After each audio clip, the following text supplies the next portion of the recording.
Setelah Raja Luo selesai berbicara, beberapa sosok di meteorit itu berdiri dan melihat sekeliling.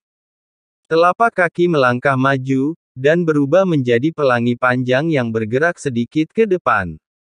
Bagaimanapun, terus-menerus mengonsumsi energi di sini bukanlah solusi.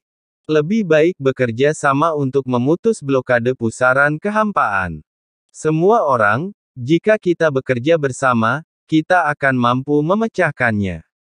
Di bawah komando Luo Ang, lebih dari selusin sosok menyerang pada saat yang sama, dan serangan cemerlang jatuh pada blokade pusaran.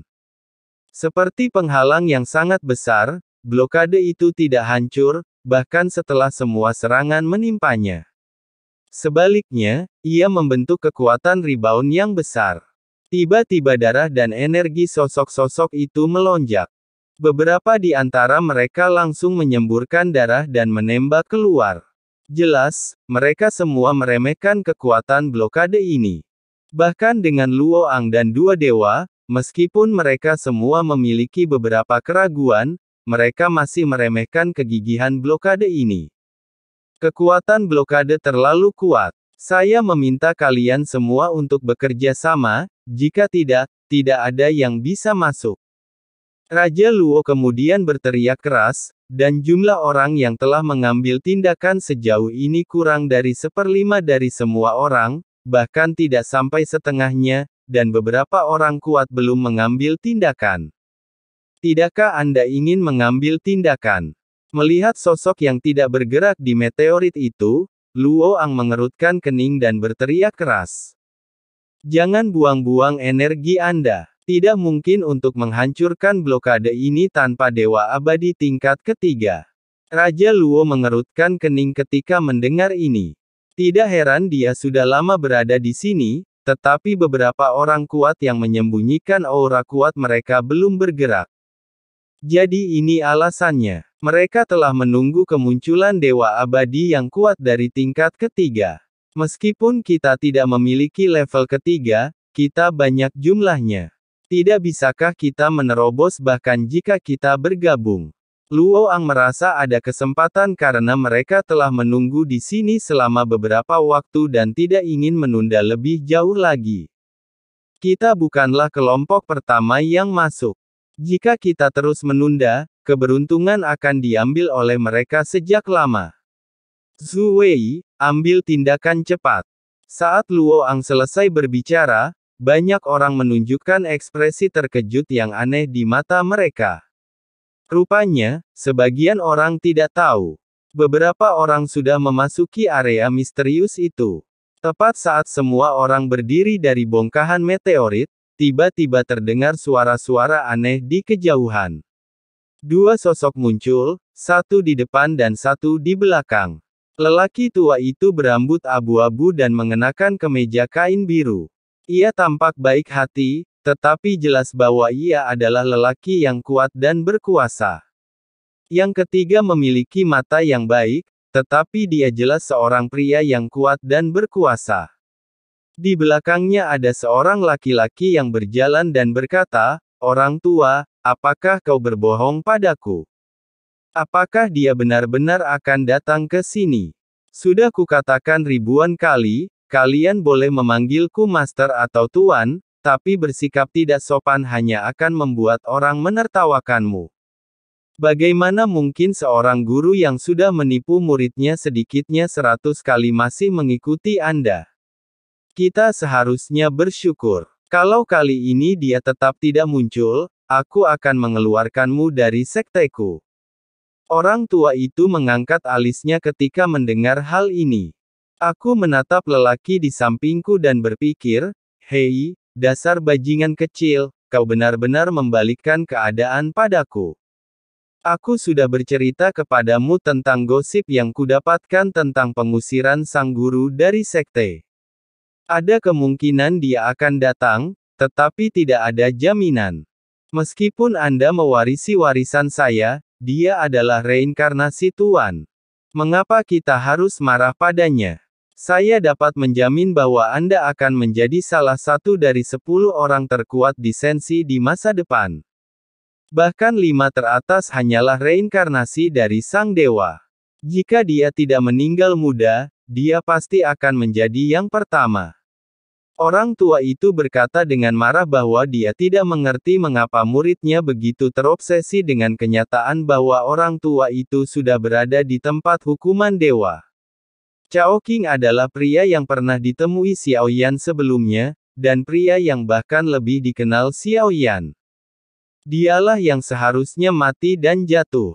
Luo Tianjin Taiwei ingin menjadikannya tuan, tetapi hasilnya tidak masuk akal. Luo Tian yang jelas-jelas hanya subjek uji coba, dipilih oleh Cao Qing dan menjadi muridnya. Bagaimana bisa ia mengikuti Anda begitu lama? Obsesiku adalah melawannya, bahkan jika aku kalah. Mata Luo Tian menunjukkan tekad dan dia berkata dengan suara yang dalam. Saat keduanya berbincang-bincang, mereka sama sekali mengabaikan meteorit yang mendarat di lingkungan sekitar mereka, yang sudah ada pemiliknya. Kedua, siapa cepat dia dapat. Berikut ini adalah angka-angka pada balok meteorit. Mereka semua menatap Cao Qing dan Luo Tian dengan mata tidak bersahabat. Kaki Luo Tian tiba-tiba ambruk. Seluruh meteorit itu tiba-tiba mengeluarkan suara keras. Meteorit itu langsung meledak, dan ekspresi beberapa sosok berubah sedikit. Minggirlah sekarang juga. Kau mencari kematian, bukan pertarungan. Aku akan melawanmu sampai akhir. Pria itu berteriak dengan suara yang dalam. Total ada 5 orang di belakangnya, dan tidak satu pun dari mereka adalah dewa abadi. Akan tetapi, lelaki yang berbicara itu memiliki kekuatan tingkat ke-9 dari keabadian seorang kaisar. Meskipun kekuatan divisi ke-9 belum menembus keabadian para dewa, mereka pasti salah satu yang terbaik. Tenanglah. Itu salahku karena tidak tahu apa-apa. Aku minta maaf padamu. Maaf, maaf. Cao Qing segera memasang senyum minta maaf. Dia tampak sederhana dan jujur, dan dia tampak seperti orang baik. Baiklah, kamu seharusnya berterima kasih kepada guru, kalau tidak kami tidak akan pernah membiarkanmu pergi. Pria itu melambaikan tangannya dan memperlakukan Luo Tian sebagai junior yang bodoh. Akan tetapi, saat dia baru saja selesai bicara, Cao Qing yang tadinya berwajah ramah, tiba-tiba bergerak secepat kilat dan menusukkan jarinya ke mata laki-laki itu. Teriakan tajam segera menyebar. Adegan ini mengejutkan. Tangan lainnya menusuk kelima jarinya dari belakang dan menggali jantungnya yang berdetak. Muridku tidak membutuhkanmu untuk memberinya pelajaran, tapi dia memang bersalah tadi. Tapi Anda juga tidak bisa bicara omong kosong. Pria itu segera menyadari bahwa ada sesuatu yang salah dan langsung berlutut. Dia mencoba memohon belas kasihan, tetapi sebelum dia bisa membuka mulutnya, tubuhnya meledak menjadi kabut berdarah. Tiba-tiba muncul 2 sosok yang langsung menarik perhatian orang-orang di sekitar. Lagi pula, sebelum ini, tidak ada perselisihan di sini untuk saat ini, lagi pula, ada banyak sekali meteorit. Tidak ada yang istimewa tentang itu. Jadi tidak perlu lagi berebut urusan orang lain dan pergi begitu saja. Luo Tian berbalik dan menatap Cao Qing dengan tidak senang dan berkata, "Ya, guru, saya akan segera ke sana." Cao Qing mengangguk berulang kali. Untuk sesaat, saya tidak dapat membedakan siapa yang guru dan siapa yang murid. 2 sosok bergegas menuju blokade pusaran kehampaan. Luo Ang segera mengepalkan tinjunya dan membungkuk, mengatakan bahwa mereka berdua pastilah ahli tingkat atas dan ada blokade di sini. Kita dapat bekerja sama untuk menghancurkannya dan memasukinya tanpa mengganggu kedua dewa. Raja Luo masih cukup tanggap dan segera ingin mendapatkan bantuan. Dia tahu itu dalam hatinya. Meskipun aura mereka berdua biasa saja, mereka jelas bukan orang biasa. Jika Anda sedikit ceroboh, Anda bisa mati tanpa menyadarinya. Tujuan mencungkil mata dan menggali hati tadi adalah agar masyarakat mengerti bahwa jangan sekali-kali menilai seseorang dari penampilannya. Pria tua yang tampak baik hati itu sebenarnya adalah seorang pembunuh yang kejam.